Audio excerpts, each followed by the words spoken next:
So here behind me is the Valley of Armageddon, or the Jezreel Valley, and it is here we're going to talk about Elijah calling down fire from heaven. So Obadiah informed Ahab that Elijah had arrived. Ahab went to meet him, and upon seeing Elijah, Ahab exclaimed, "Is it really you, the troublemaker of Israel?" So here we have a prophet being called the troublemaker of Israel. Can I relate to that? No, I'm just kidding.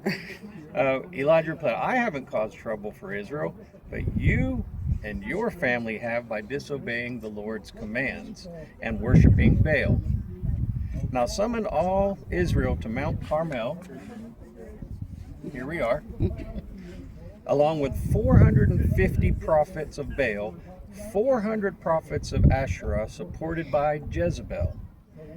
Ahab obeyed, and the people and prophets gathered here at Mount Carmel. So if you can imagine 450 prophets and 450 of Asherah and 450 of Baal. So Elijah addressed the crowd. "Now, how long will you waver between the two?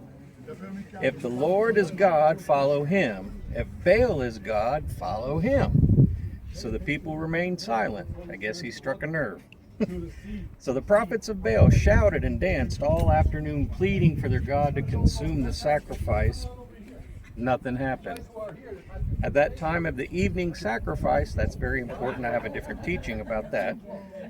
The evening sacrifice, Elijah called the people to prepare his offering. He rebuilt the altar with 12 stones, more on that later, dug a trench around it, drenched the altar and he built with water 3 times. So he poured water on the sacrifice and everything 3 times.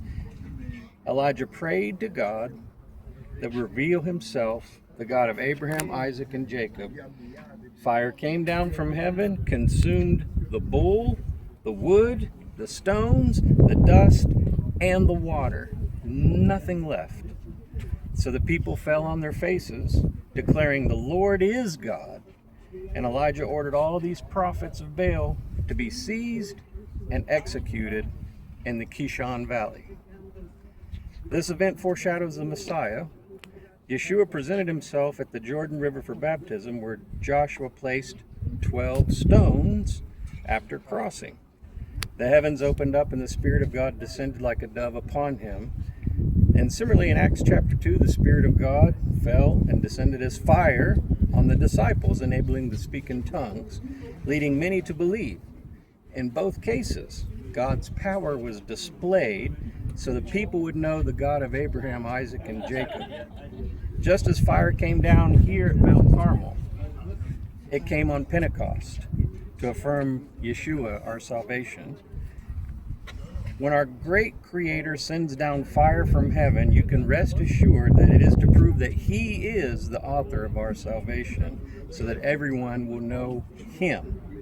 So Mount Carmel here serves as a reminder that the Almighty has done, what is doing, and what is going to do.